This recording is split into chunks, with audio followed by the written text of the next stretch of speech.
accroche, émotionnelle. Et si cet Aïd n'était pas comme les autres?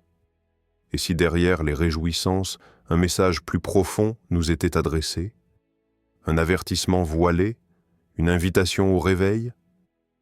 Pourquoi avons-nous parfois l'impression que les événements du monde nous parlent, nous interpellent? Se pourrait-il que des signes, souvent ignorés, nous rappellent que l'heure approche? Allah dit dans le Saint-Coran: « Nous leur montrerons nos signes dans l'univers et en eux-mêmes jusqu'à ce qu'il leur devienne évident que c'est la vérité. » Sourate Fussilat 41-53. Aïd et conscience spirituelle, sommes-nous en train d'oublier l'essentiel? L'Aïd arrive et nos cœurs s'emplissent d'excitation.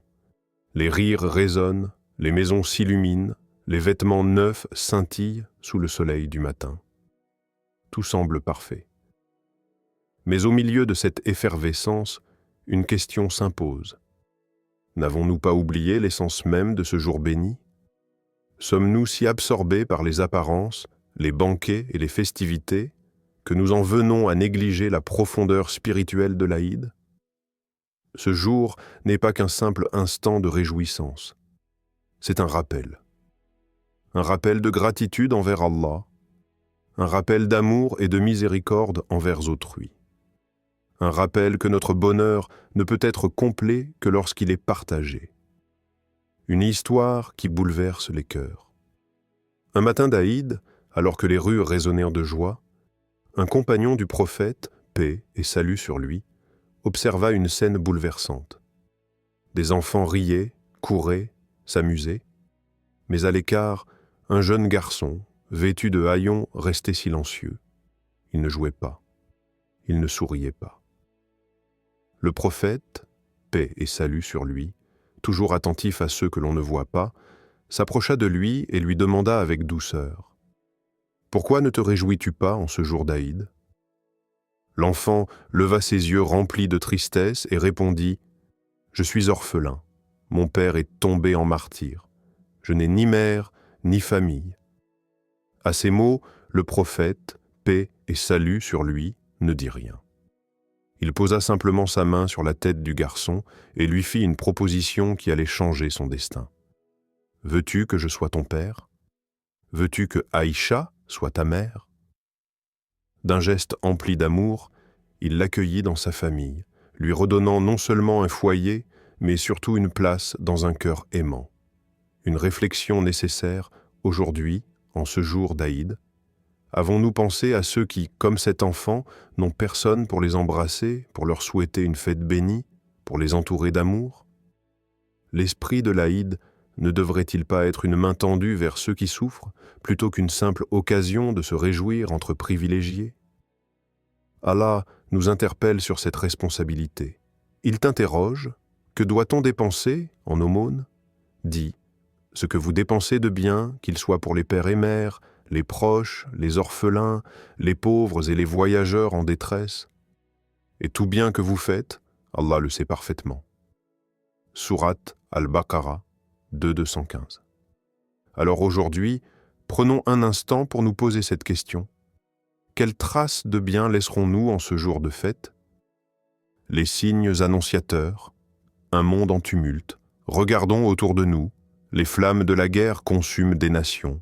Les maladies ravagent des léprolages des populations, l'injustice étouffe les opprimés, et partout, un même cri résonne.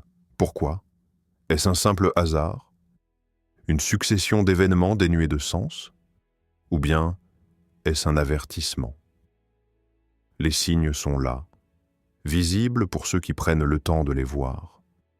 Pourtant, beaucoup détournent le regard, absorbés par les distractions de ce monde, comme si tout cela n'était qu'un lointain murmure. Un rappel divin, Allah nous l'a pourtant annoncé. La corruption est apparue sur la terre et dans la mer à cause de ce que les mains des gens ont acquis, afin que Allah leur fasse goûter une partie de ce qu'ils ont œuvré. Peut-être reviendront-ils vers lui. Sourate Ar-Rum 30-41. Ce verset n'est pas une simple mise en garde, c'est une main tendue, un appel à la réflexion, un réveil. Les épreuves que traverse le monde ne sont pas vaines. Elles sont là pour nous secouer, pour nous rappeler que tout est éphémère, sauf notre lien avec notre Créateur. Une sagesse intemporelle. Un jour, un grand érudit rassembla ses disciples et leur posa une question simple. Si un homme venait te dire que demain sera ton dernier jour sur terre, que ferais-tu? Les réponses fusèrent. Je prierai toute la nuit, dit l'un. Je ferai l'aumône, ajouta un autre. D'autres encore parlèrent de demander pardon, de multiplier les bonnes actions, d'implorer la miséricorde d'Allah. L'érudit les écouta, puis leur sourit et leur dit ces paroles qui résonnent encore aujourd'hui. Vivez chaque jour comme si c'était le dernier, car un jour, cela sera vrai. Une réflexion nécessaire, le monde change. Les événements se précipitent. Sommes-nous prêts? Avons-nous pris le temps de nous purifier de nos fautes, de nous rapprocher d'Allah? Ne voyons-nous pas les signes qui nous entourent? La question n'est pas de savoir quand viendra notre dernière heure, mais si, lorsque ce moment arrivera, nous serons prêts à nous présenter devant celui qui connaît chaque battement de notre cœur. Le rappel du jour du jugement. Sommes-nous prêts? Il y a des vérités que nous évitons d'affronter, des réalités que nous repoussons au fond de notre esprit, comme si les ignorer pouvait les faire disparaître. Mais un jour viendra où nous ne pourrons plus fuir. Un jour où le temps s'arrêtera, où chaque âme sera appelée à répondre de ses actes. Le prophète, paix et salut sur lui, nous a avertis. L'heure ne viendra que lorsque les signes se multiplieront, lorsque la corruption régnera, que l'avidité remplira les cœurs et que l'homme oubliera son Créateur. Ne sommes-nous pas déjà en train de vivre ces instants? Regardons autour de nous. L'injustice prospère. L'amour de ce monde consume les cœurs. L'insouciance l'emporte sur la foi. Une vision terrifiante, Allah nous dépeint ce moment avec une puissance qui glace le cœur. Le fracas. Qu'est-ce que le fracas? Et qui te dira ce qu'est le fracas? C'est le jour où les hommes seront comme des papillons éparpillés et les montagnes comme de la laine cardée. Sourate Al-Qariya, 101, 1-5. Imagine un instant. Le monde tel que nous le connaissons ne sera plus. Les montagnes que nous croyions immuables se dissoudront en poussière. Les hommes, jadis si sûrs d'eux, erreront sans repère, comme des papillons emportés par une tempête. Ce jour-là, ni richesse, ni pouvoir, ni statut ne seront d'aucune utilité. Seules nos actions parleront pour nous, une question incontournable. Nous nous affairons à préparer nos vies, nos études, nos carrières, nos maisons, nos projets d'avenir. Mais qu'avons-nous préparé pour notre rencontre avec Allah?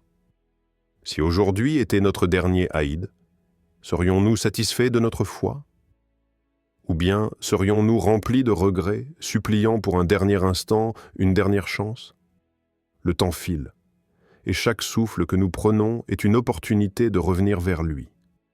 Ne laissons pas ce rappel être un simple frisson qui s'éteint aussitôt. Faisons-en une prise de conscience, l'avertissement et l'espoir. Loin d'être un message de peur, ceci est un rappel, un appel au réveil. Allah est le miséricordieux. Tant que nous respirons, nous avons la chance de revenir à lui. Le prophète, paix et salut sur lui, a dit « Allah tend sa main pendant la nuit pour accepter le repentir de celui qui a péché le jour, et il tend sa main pendant le jour pour accepter le repentir de celui qui a péché la nuit. » Alors, en ce jour béni de l'Aïd, retournons à Allah, demandons pardon, répandons le bien. Allah nous promet, dit « Ô mes serviteurs qui avez commis des excès à votre propre détriment, ne désespérez pas de la miséricorde d'Allah, car Allah pardonne tous les péchés. Oui, c'est lui le pardonneur, le très miséricordieux. » Sourate Az-Zumar, 39-53.